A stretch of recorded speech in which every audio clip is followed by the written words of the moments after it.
Earlier last week, the town of York, Maine was battered by the harsh winds and rains of a nor'easter storm, which flooded the coastal town as tall storm waves breached the nearby sea walls. And as the storm died down, and the waves along with it, they pulled back into the sea vast quantities of sand from the local beaches, which revealed something rather remarkable.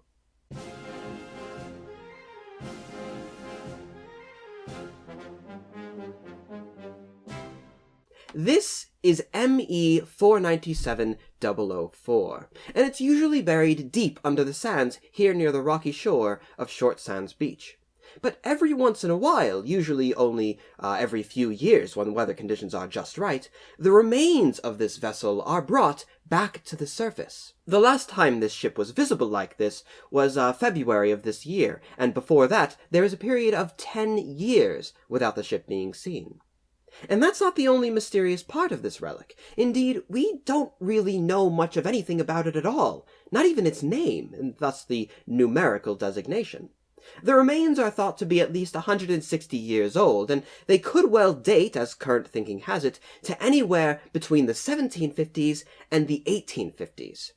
When the vessel was first discovered in 1958, it was largely assumed that she was a pink, which is a sort of small ship with a narrow stern, the likes of which were a common sight in the Mediterranean and along the North American coast as merchantmen. They were hopping from port to port, dealing in whatever goods seemed most profitable at the time. Oftentimes, these ships would be intensively used until they were worn down so far that they basically couldn't be sailed any longer, at which point their husked remains would be left abandoned on the coast as another vessel took its place.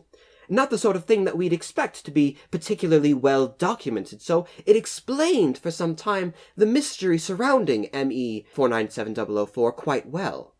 But in 2007, as another storm exposed the remains to a greater extent than before, new measurements led the archaeologists from the Maine Historic Preservation Commission, who are the people in charge of this archaeological site, to believe that the ship may have actually been a sloop or a schooner, a ship of at least 60 feet long and 14 feet wide, with either one or two masts.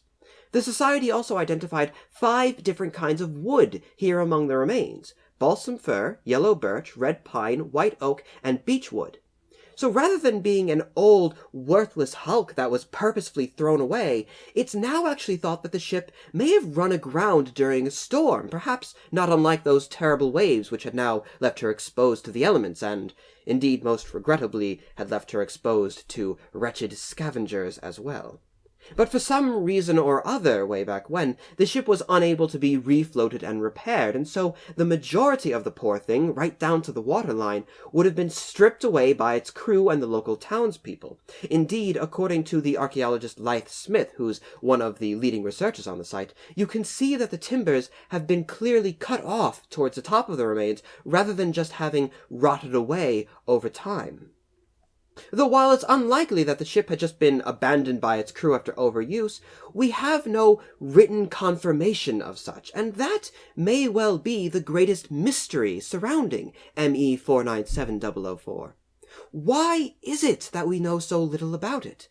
If indeed this was no mere pink or other, small merchantman left purposefully abandoned, but a sloop or a schooner lost to a storm at sea, surely there would be some level of documentation, some sort of paper trail that could identify the thing. Or at the very least, to give us some idea, some inkling as to which ship it might be. Because after all, a sloop or a schooner, while certainly a smaller class of ship, would still be quite a valuable asset to whomever owned it, and it would be a difficult thing to just up and lose track of. Now, because the ship may well be a sloop or some larger vessel, I've seen the idea floated around a little bit that perhaps it was some sort of a warship, because after all, its age may well place it within the 7 Years' War, within the American War of Independence, the War of 1812, and indeed most of the articles that I've seen online specifically refer to the wreckage as a Revolutionary War-era ship of sorts, and indeed that's the thing that first attracted me to it. And while a ship like a small merchant pink would hardly be suitable for a militant purpose, well, sloops of war certainly did exist. So, could this vessel have been some unfortunate early American warship forced too close to shore during the Revolution? Perhaps it was a Royal Navy ship during the dreaded blockade of the War of 1812, which had just come a little too close to the rocky coastline in search of prizes. Or, perhaps even more romantic and imaginative, could it have been one of the many successful New England privateers from those wars, attempting to hide away from the authorities in some coastal inlet near a small Yankee town harboring its crew? Well, as much as I would really love to claim that this was some, mysterious pirate ship recently uncovered from after being lost at sea for hundreds of years, and there's probably some buried treasure somewhere nearby, and I'm sure that sort of thing would be really good for the views, well, no, I can't imagine that this was a warship or a privateer or anything so exciting as that. I mean, first off, if it were an American Navy ship, well, there would certainly be some level of documentation surrounding its loss and deconstruction. The American Navy was, in those early days, really quite small, and the loss of even a sloop, either by storm or by enemy action, would probably be a notable event for it.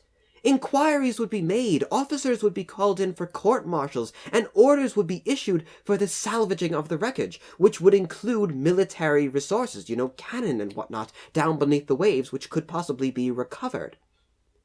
It would also be a very important event for the local townspeople, as they would suddenly become the center of all of these military activities.